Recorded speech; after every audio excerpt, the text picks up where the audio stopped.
is very heavily associated with the dorsolateral prefrontal cortex. But yes, memory and working memory are distributed. And then finally we talked about evolutionary psychology, a perspective on learning bias, if you like. Why, we might be biased towards single instance learning, just a one sample, one experience with food, and yet in other instances it takes many presentations for a conditioned association to arise.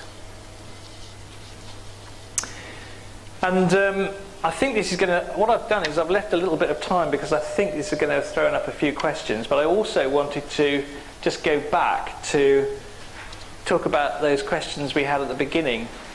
Why did I reduce the text on some of these PowerPoints? I went through all these PowerPoints trying to reduce the text.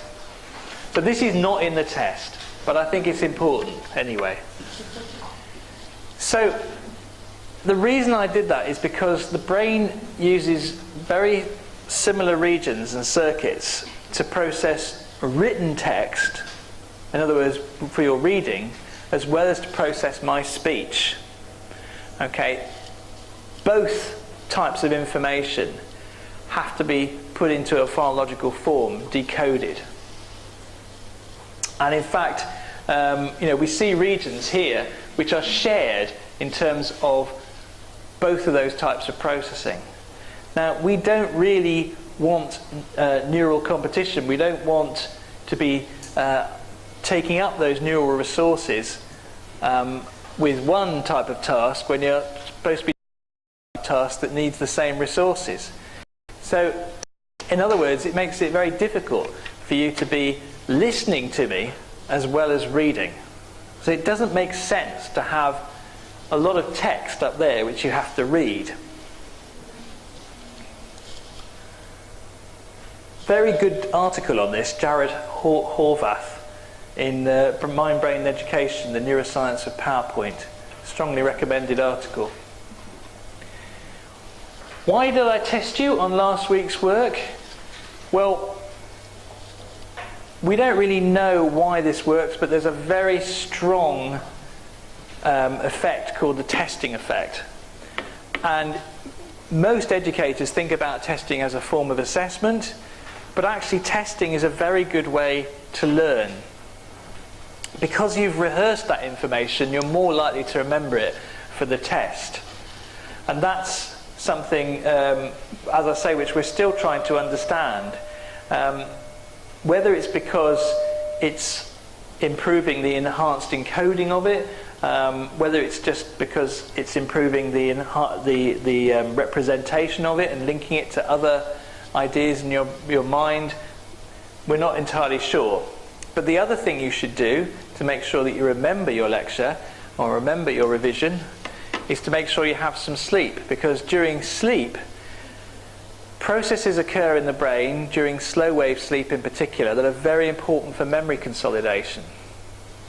So if I tell you something in the morning and I test you in the evening, you're less likely to get it correct than if I tell you something in the evening and test you in the morning after you've slept. Because sleep helps consolidate memory. So if you miss your sleep, not only will you be more tired for the next day, but you'll remember less from the previous one. I also asked you to explain to each other. And the reason I did this is because shared attention increases activity in your reward response areas. In other words, you find it very rewarding. It's a little bit like, it's not quite like sex, drugs and rock and roll, but it's one of those regions of the brain that activates in relation to those pleasures as well. Shared attention can produce that reward response. That means you become more engaged in what you're sharing attention about. And we also believe that that reward response can increase the rate at which you form synapses, the rate at which you remember, the rate at which you consolidate your memory. So there are lots of reasons why it makes sense to learn with somebody else and share attention over a text or an idea. That shared attention is rewarding, engaging, and accelerates the processes that help you remember. Right, so I could put this down now, I think. I do always feel like it's a staff. I expect we have some questions about learning and memory. Yes. This is kind of part of what I was going at earlier with kind of reversibility, but to what extent does unlearning follow a similar process? Like, could, replacing old habits or it's going to involve a certain...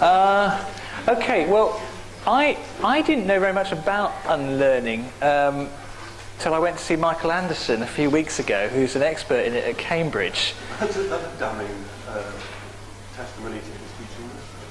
Oh no, I mean what I meant was he's an expert in unlearning, so he was able to explain to me a little bit more about how you can effortfully forget, and we do have the processes to be able to do that. So if you put in effort, it's possible for you to avert your attention away from something in your mind, and if you practice that, after a while it is possible to forget something effortfully.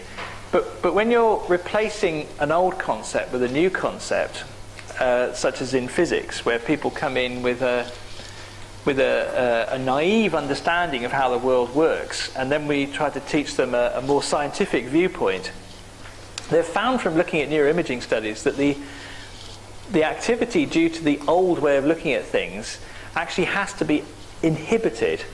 It doesn't go away. That representation in your brain doesn't go away very easily. And in order for you to apply your scientific way of looking at the world, you have to learn to inhibit your old, naive way of looking at things that doesn't actually disappear. So, on the one hand, it is possible to forget. But when it comes to some of these more complex sort of concepts, you tend to find that things become more inhibited, really, rather than actually disappear entirely. So it's more about competing for our attention. Certainly the less attention, less mental tension you apply, the less those concepts, the representation of those concepts are going to be activated. The less they are going to therefore be making connections with new associations and become more consolidated in your mind. Yeah.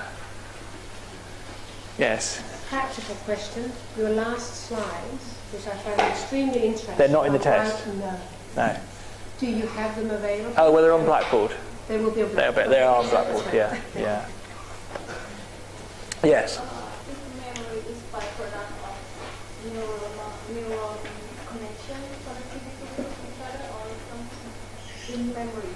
The memory is byproduct of neural connectivity.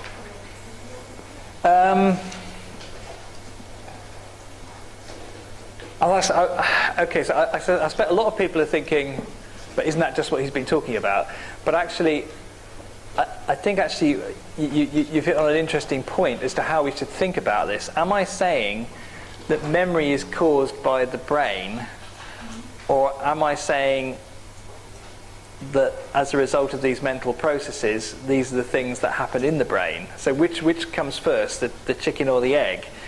And actually, the right way to think about this is actually as a bidirectional connection between the two, and you have to be quite careful, I think, when it comes to your essays, to say that learning is associated with these changes in the brain, rather than learning is caused by these changes in the brain, because actually there are going to be many. The way we talk about cause, you have to be very careful with that, because you could say, no, the memory's been caused because I went to the lecture.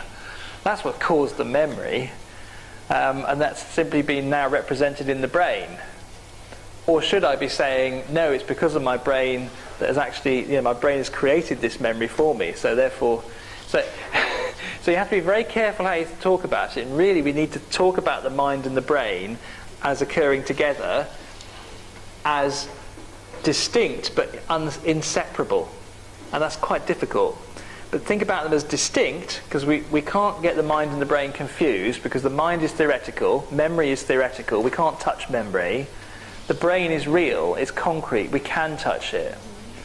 So it's important not to get them confused and keep them distinct, but they're inseparable. It doesn't make sense for us as scientists to be talking about them separately.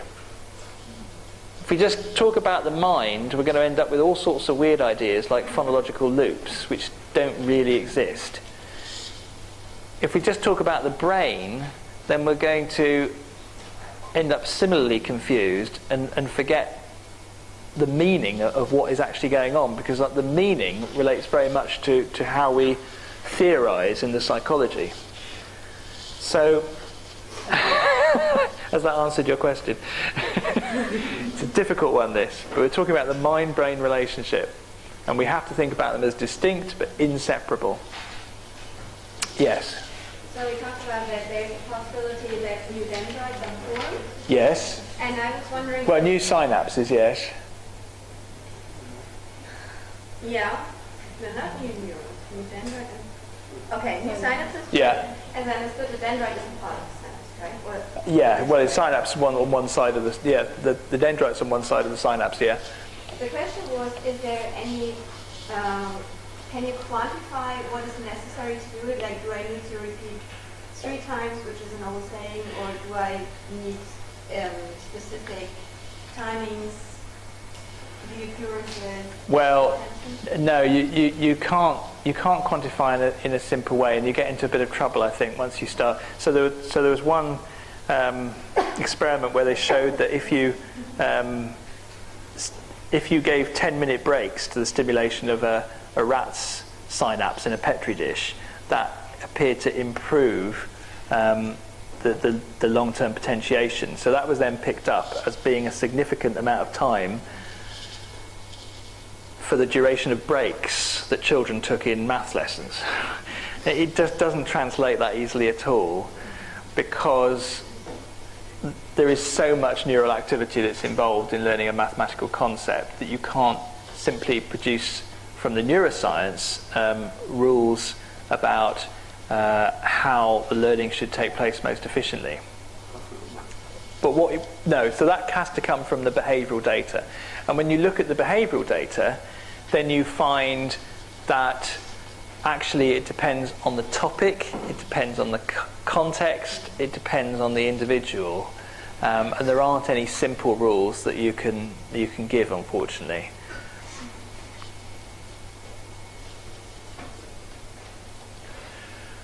Right. Okay, so if there's no more questions, thank you very much. That was a bit of a long one, but you all did... Oh, very one last question. I just wanted to make people aware that there's a Facebook group. I think most people are on it. Ah. But it's MSc Psychology of Education, Bristol Uni 16/17. If anyone wasn't aware, that's all. Can you And repeat there's it? a WhatsApp group. You post your number on there if you want one of us to add you to the WhatsApp group. Do you want to write it on the... Would that help?